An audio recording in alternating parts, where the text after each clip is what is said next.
So maybe I'll kick us off just because I think we're about a minute. I think we're done. I know.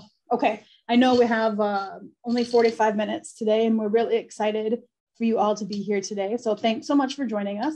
My name is Kim Arnold, and I am the director of the Learning Analytics Center of Excellence at UW-Madison.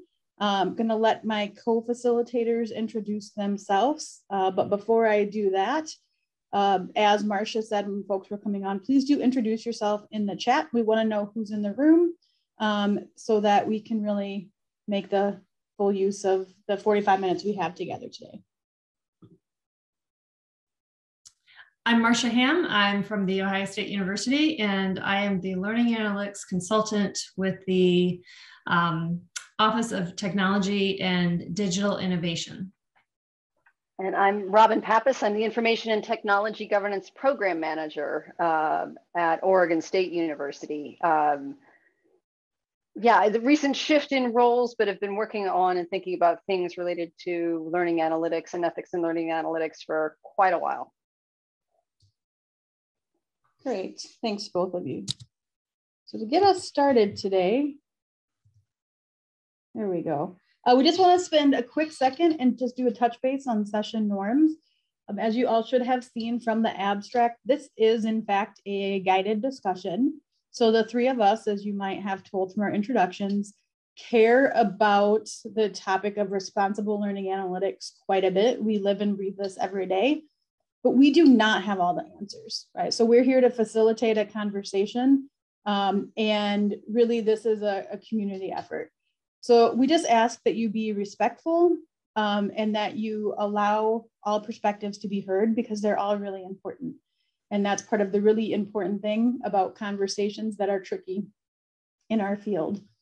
If you are comfortable and if it is possible, we do ask that you would turn on your video and audio when you are speaking, just so that you can be present and folks can interact with you that way and start to know your face and your name. But if you're not comfortable doing that, we do encourage you to work in the chat. We will be monitoring that as we go forward. So we'll put those out there. And then just to give a little bit of context, we're just going to provide some high-level context here before we jump into the meat of our guided facilitation today, which is what we're most excited about. So we started thinking about what would be a really compelling topic to discuss at the Unizin Summit. All three of us are obviously members of the Unizin consortium, and we've been working in the learning analytics space in this place for a while. And we've really been thinking a lot about how we take some community action around learning analytics specifically.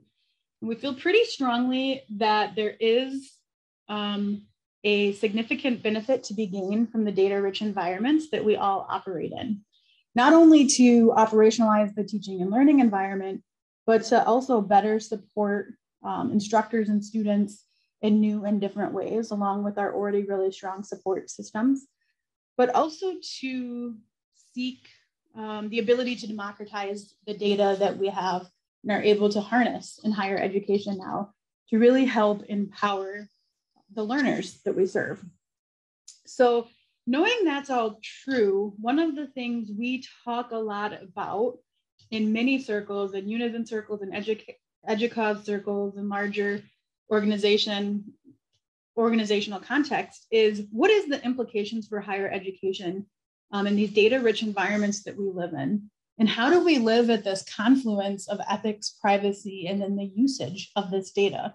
So this data is about students and their behavior. It's about instructors. There's a lot of institutional data. So how do we really live at that confluence? And this has become really important in the past few years, I think in large part because we've seen over the last 5 years specifically, we have seen quite an explosion of learning analytics specific policies, guiding principles, codes of practice, right? It used to be that we were all governed under kind of really generic data security measures and data policies, but we've really seen LA specific stuff coming forward. So it's something that we think quite a bit about. And in fact, if you're a member of the Unizin consortium, you have probably seen and or heard, because we've talked quite extensively about this, that the Unizin consortium members came together and created guiding principles for the appropriate use of learning analytics. And this was established we started the work in 2020, right during the heart of the pandemic. And then we finished this in 2021. So I won't read this for you, but you can see here that this is something as a consortium that we have a shared value, right? Around the fact that students' privacy, ethics, this is all really central to the use of learning analytics. And this is kind of a level above what we have at our individual institutions as well. This is just kind of a belief and a value that we have as a consortium. And this was developed working with all institutions in the consortium. And so we've been seeing a lot of these types of efforts kind of across the higher ed circle. And we were wondering, like, what are the implications of that? And then you all see my fancy little drawing here of COVID, right? So COVID hit, and this gave us a whole lot of additional elements to think about. And I bet you all right now are thinking about how in practice, not from an academic or an aspirational stance, but you're thinking about ways that the pandemic affected your use of data at your institution. So there was an EDUCAUSE quick poll that was done in 2021, and just kind of asking about institutions' use of data to support learner success in the COVID pandemic. So there's a couple of really interesting things I want to highlight here because it pulls out a couple really salient points for us.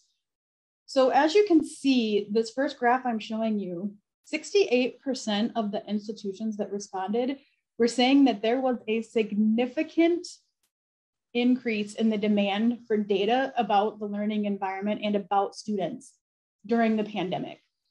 So while there's been a trend to talk about this data for quite some time, the pandemic was really a lever that really propelled these requests forward. In pretty stark contrast to a lot of institutions. On the flip side there, you can see that the majority of the people trying to get this data were looking to help inform interventions, right? And so again, these two pieces of data combined with what we just know in higher ed happened during the pandemic. For example, we think about things related to equity. So we know that not all students had equal access to internet, to quiet places to work. You know, there was bigger things outside of the academic experience that were affecting students. Food insecurity, caregiving responsibilities, all of this that kind of came into this. We also know that there are a lot of new technologies and tools that came into play during the pandemic. I hesitate to say it, but we all know that a lot of institutions started using the big bad P word, right? Proctoring. And we know that proctoring and the algorithms programmed behind it there's been a lot of proof that there's systematic bias that's built into the back end algorithms there. So we know that was there. We also know that a lot of institutions, a lot of these requests that people were driving for wanted to do pre-post comparison. We want to compare student data usage before and what students were doing in the classroom before versus what they were doing during or post-pandemic, which we haven't quite reached that point, right? So those were very, very common requests. And there's all of these questions swirling in our heads as we think about how we responsibly use data to drive these types of initiatives is about the veracity of that data. Can you really compare pre and post? Because most institutions, if you're like my institution, we didn't have a huge online presence. And so the emergency response was literally to change as best we could, but it wasn't considering pedagogical imperatives or anything along that. So the quality of the data, what is really measuring, lots of questions kind of around that. So these were all things that were swirling. And then another statistic that came from this study was that only 22% of the institutions that responded said that ethics and or privacy were one of their top 3 concerns when thinking about the use of data. And that was staggering for us to step back and think about. There's this huge demand, people are using it, they're requesting it. So what is our responsibility as practitioners and people that support this to have this? And this is where all of you come in. And that's why we put this proposal together, because we want to know how we move from this theoretical, we're all creating these codes of practice, we have these things that we put up on a shelf, but how do we move from that to practice in considering all of this from every angle? And as a community, we really need to commit to being more proactive about having these conversations, knowing that they can be difficult and that they're very hard to kind of come to a solution that everybody agrees on. But having those conversations early and frequently is something that we want to commit to, which is why we want this discussion today. And again, we want to move beyond that aspirational to more like what we're thinking of, it's, for lack of a better word, maybe is just action-oriented approach. So how can we actually take action as practitioners and as people who are committed to harnessing this data to help support student success, but doing it in responsible ways, which includes thinking through the ethical use. So that's kind of the high level context of where we are today. And I will hand it over to my colleagues to take us to the next fun part.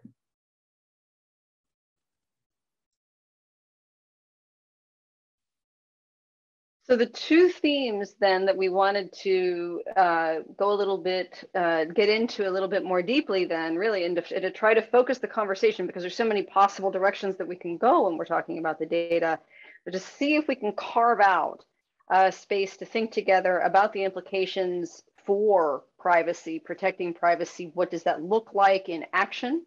How do we bound the topic? And so that we can actually get at something that's actionable at each of our institutions. And then the second theme that we'll talk about during our time together is this issue of equity. And it's, of course, yes, I'll sort of own at the outset that there will also be the potential for tensions and relationships between the issues of related to privacy and those for equity. But for today, and for the sake of our work together today, we will tease those apart.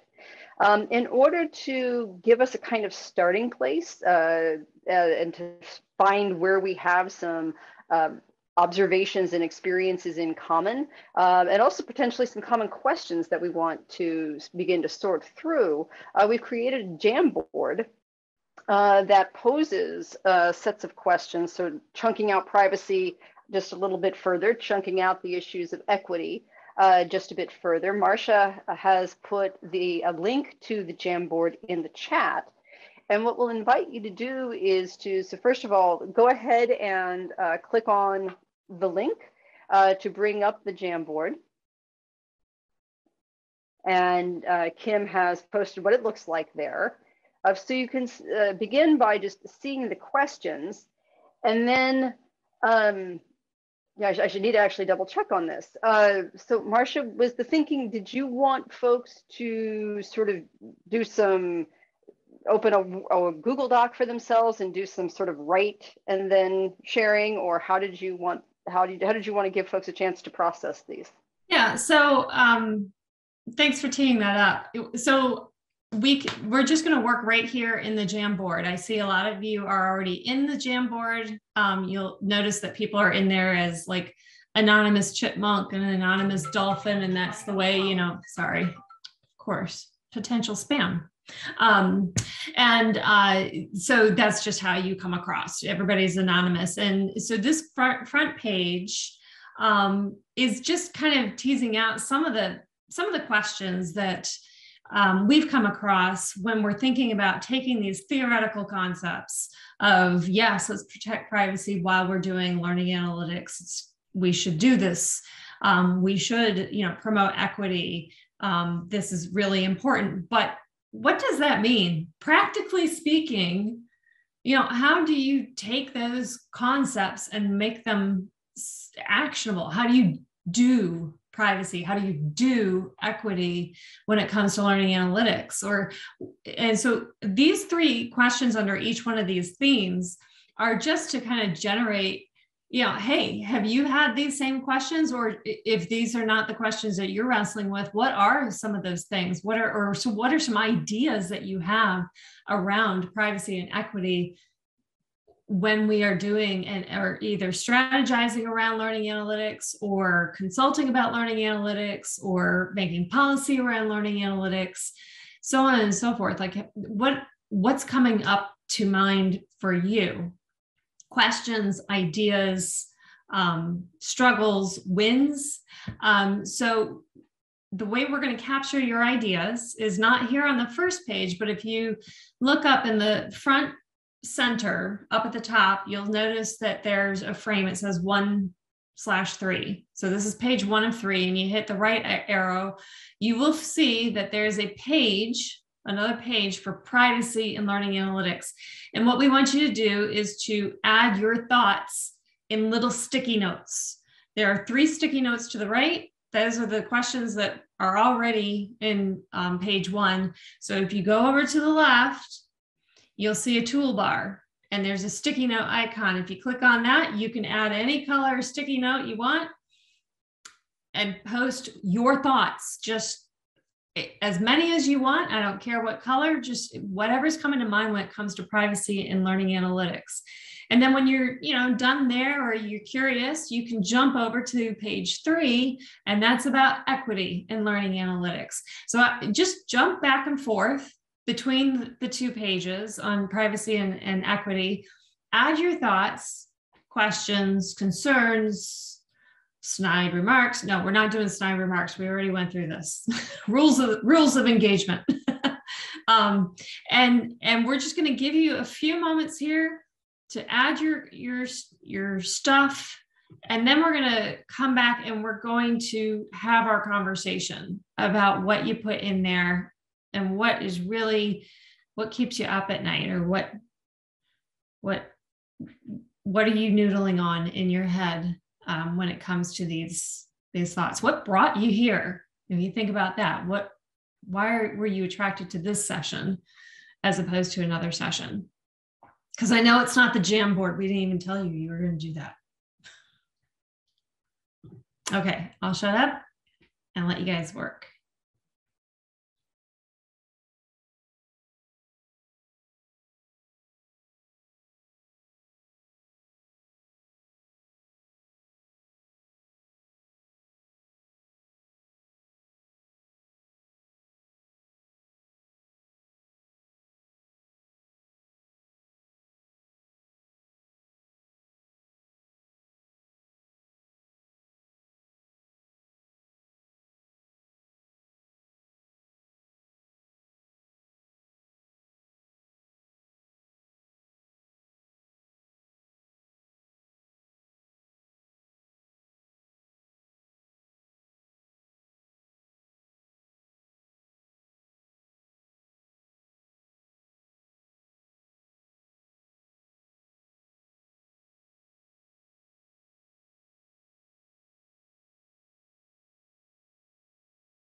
We're getting some fabulous information and content here. I'll give you maybe another minute, and then we'll chat.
This is all fabulous. You guys are great.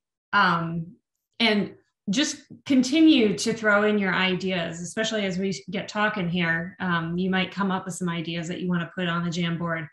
And don't worry, if you overlap with people's stickies, it's fine, because they can be moved around. We're not losing your content. So Robin, do you want to kind of kick off the conversation about privacy with folks? I'm typing. I'm sorry. Hold on. You're typing? Yes, Becky, you will be able to access it later. Yeah. Good question. I can start with equity if you want. Yes, I'm just trying to get my sticky done, but yes, if you want to move folks over to equity and then we can have a whole comprehensive discussion, that would be great. Thank you. Okay. Sorry. That's fine. Okay. All right. So Kim, if you could flip that, the view over to equity, and we'll take a look at these. So I'm noticing that there are different, and maybe we could even look at theming these together, like sub-themes in equity. So don't compare chemistry to music, okay? So who added in here and would like to talk about what they put in here? I see some great stuff here, and I don't want to lead. This is not meant to be the Marcia show or the Robin show. This is meant to be a conversation. So I'd really like to hear more, to take something that you put in here and tell us a little bit more about it.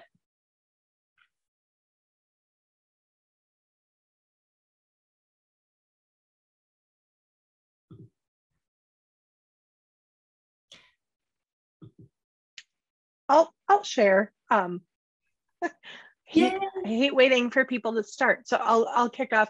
One of the things that I had put in here was about what the conversations about learning analytics are at our institutions, how we're talking about that with designers, with teachers, with students, and about what it can and can't do, right? Like what learning analytics actually can tell you by itself is very, very little information.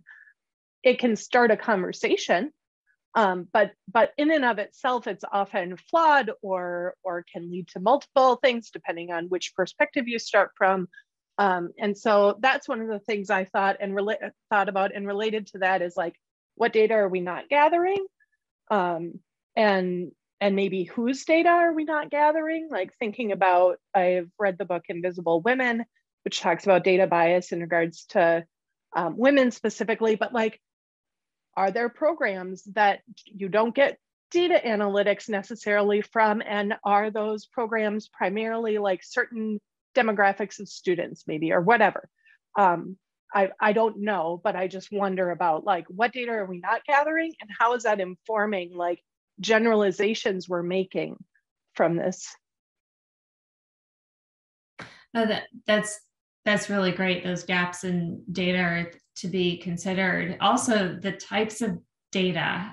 Have you guys had any conversations about, the types of data, especially if you're using Canvas and you have access to new analytics, which talk about gaps in data in information. Has anybody had conversations about the types of data?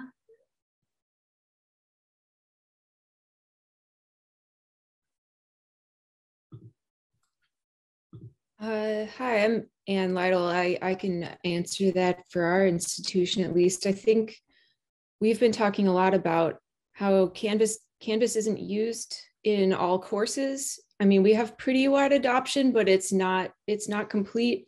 It's used differently in different courses. Some instructors give a lot of assignments and others don't on Canvas, I mean. And so incomplete data, we're not quite sure if we can glean anything from that, but we've also talked about and are starting to do combining Canvas or LMS data with SIS data to have a more complete picture.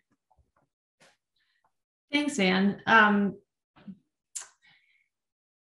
So one of the questions that's been kind of floating around with people my colleagues is this notion, and somebody put a sticky note in here about this too, that students are more than just this data, this spot of data. Are we considering the person behind that data point? And so that kind of gets into that qualitative piece. Are we collecting any kind of qualitative information to blend with the quantitative to really get a better picture of what's going on? And I think, Kim had teed that up a little bit in the intro. Is anybody working on how to blend qualitative or get that bigger picture of the student behind that data with what they're doing? I don't know if this counts, I guess, as to what you're saying, but one thing we do at the University of Minnesota is we have a usability group, and they, over the past couple of years, have conducted student focus group sessions, meeting with students to talk about their experiences in Canvas. And it is somewhat helpful for us to compare what students report is happening and what they're doing versus what we see. And I mentioned in the chat too, Canvas collects a lot of what the technical folks in our IT team like to call server troubleshooting level data. Mm-hmm. It's not necessarily great at telling you what a user was actually doing. And so that is one of those struggles too. And that's where I think the qualitative can be helpful. Yeah. So another thing that, how many people here, if your institution uses dashboards, student-facing dashboards in Canvas, you could just use that reaction button and just raise your hand if your institution does that, integrates them. This is not a value judgment or anything, because I think that they're with data, nobody. One person. All right. So there are obviously, this is just with it. It is two people. Yay. It is awesome. And it is, ripe for some problems here. So those of you who are using dashboards, I would love to hear, what are your experiences related to maybe equity in students having a student-facing dashboard?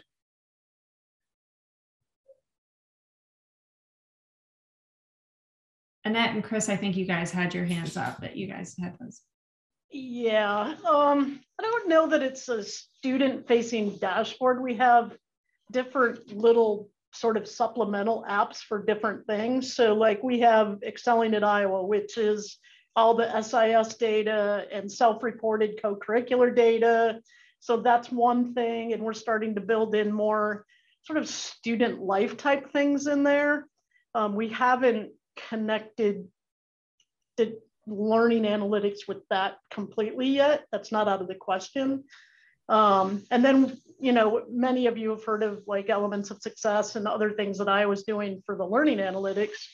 But, you know, I'm really leery of, I think the biggest gap we have is that you can give faculty all the data in the world, and we have all the data in the world, but they don't know what it means. And I think until we do that, we're going to be in a real bind with students, equity, privacy, whatever you want to call it.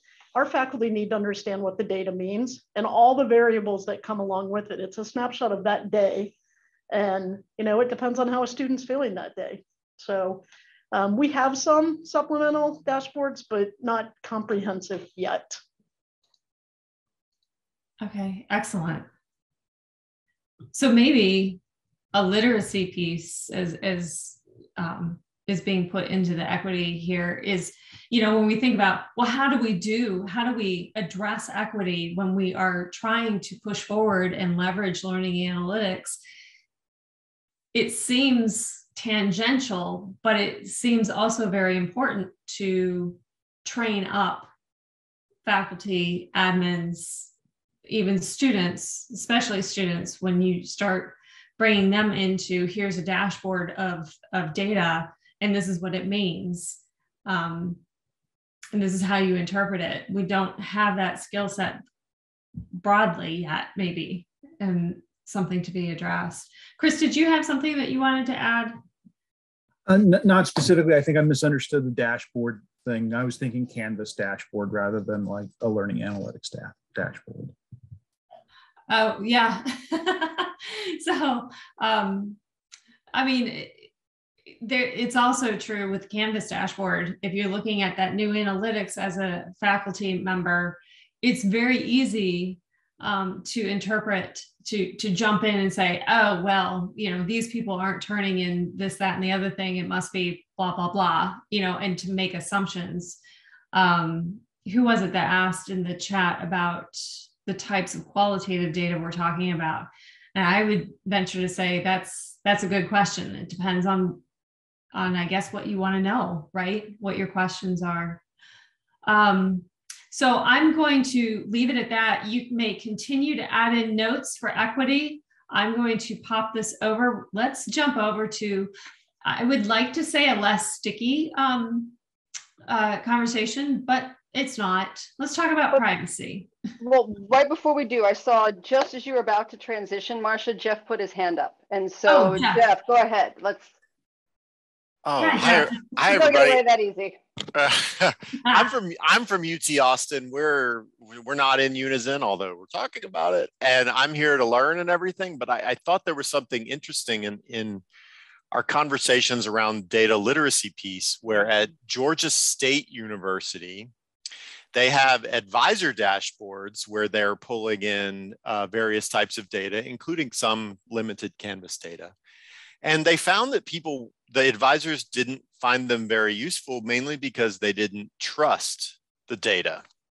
And what they started doing, what they told us there, is they started doing regular workshops where they basically gave advisors a crash course in data engineering and databases. It's a very basic level explanation of where are these variables coming from, how are they being processed, how are they getting on the dashboard that you're looking in front of you.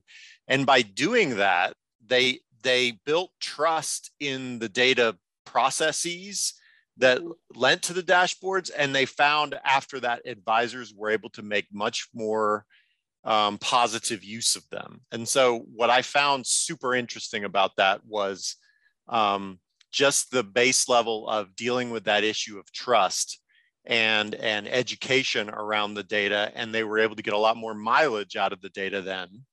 Not necessarily learning analytic data specifically, but data generally, to promote student success, because then the advisors knew what they were looking at was something that they could trust and believe in. And that step alone that education piece had a big impact on their practices. I mean, actually, I think that works out as a pretty nice segue. So thank you for sharing that. And not only, I'd love to learn more about that. If anybody's talked about that or published it, if you've got a link that you'd like to pop into the chat, I'd love to see that. I don't. I went to grad school with a guy who is up in I can't remember the office he's in, but he's in basically enrollment management services. And it was a personal connection, and I've talked to him about this stuff over the years. Well, I think what's interesting then, and I suggested just a second ago that there is a segue there, just even back into the privacy Jamboard. When we look at some of the ideas that are emerging here, part of the issue I would suggest as folks are introducing, one leg of this is in fact about literacy and not only being able to trust the data, but we are collectively across, many of us across higher education collectively are we know just enough about the problem of bias to know that we need to be concerned about it. That doesn't mean that we necessarily have an understanding of the mechanics of how that actually enters into the data, and then how it shows up in the data, and then how that might influence the decisions that we might take or think are available to us or to our students as a result of that. Right? I mean, so the phrase is, long known phrase, right? I know enough to be dangerous. And so what that means is sort of interesting. And another question that came up for me as I was looking over these sticky notes was, and if you'd please use your reactions to raise your hand if you do, how many of you have a chief privacy officer or a privacy advisory committee of some sort on your campuses? So do I see a no?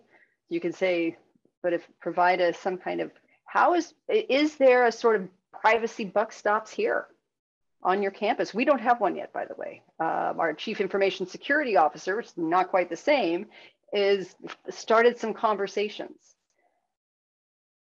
But these are still getting rolling, and sort of the place of the privacy officer for the institution, let alone what the role that person would play with respect to learning analytics, is sort of interesting. And even when they would come, to get back to this idea about literacy and training, becomes really important. If we were thinking about issues of privacy and ethics, and even of where we were talking about equity before, does your chief diversity officer, is that person engaged in shaping the conversations around the use of student data? What do they know? Do they know enough? And what would it look like for there to be a sort of thoroughgoing conversation on campus around these things? So there were a couple of, I'd love for folks to speak up on a couple of these, particularly one of the ones that a few people talked about was this, what unit,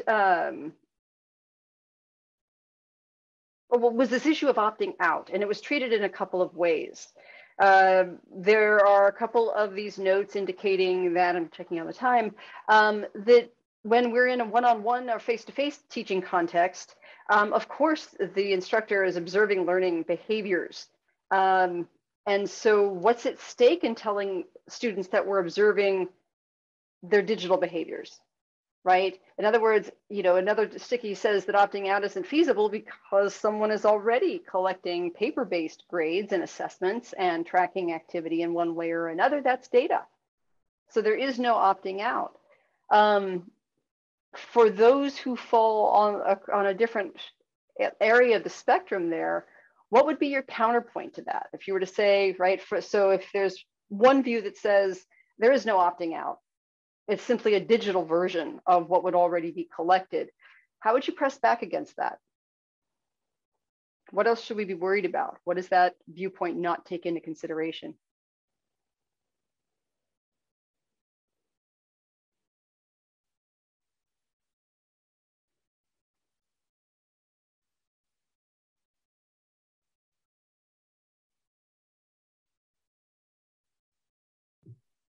We could be like in high school where you choose somebody that hasn't spoken yet.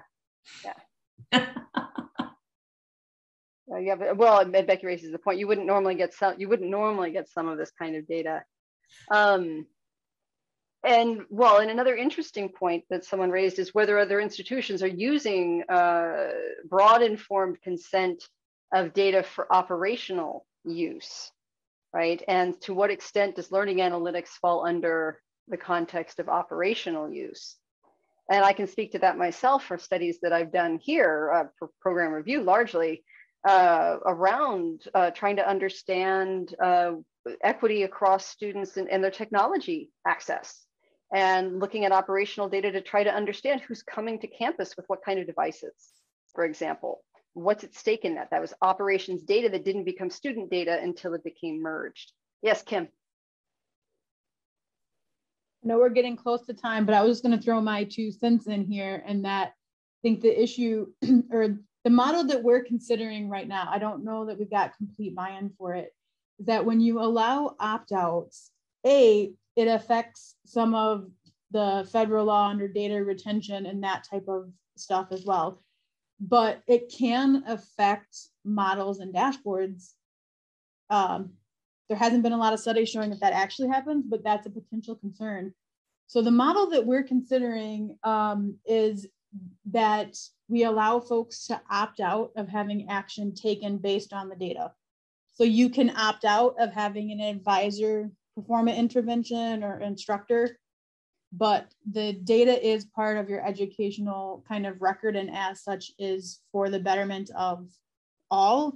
Is it something that we're currently playing with? I don't know where we'll actually land on it, because then obviously that goes against the holistic idea of a student, but.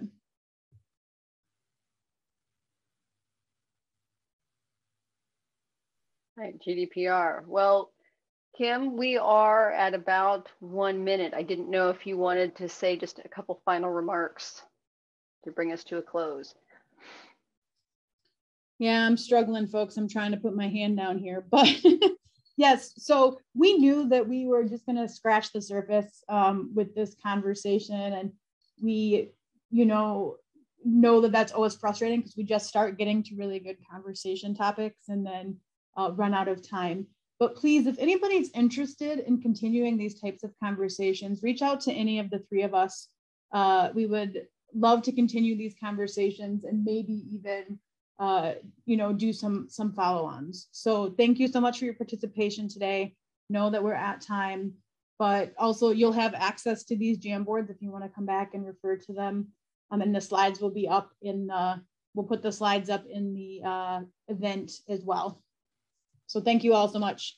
Thanks, everyone. I'm gonna put the link to the Jamboard in the chat here again, if anybody wants to copy it and keep it bookmarked if you want. It won't change.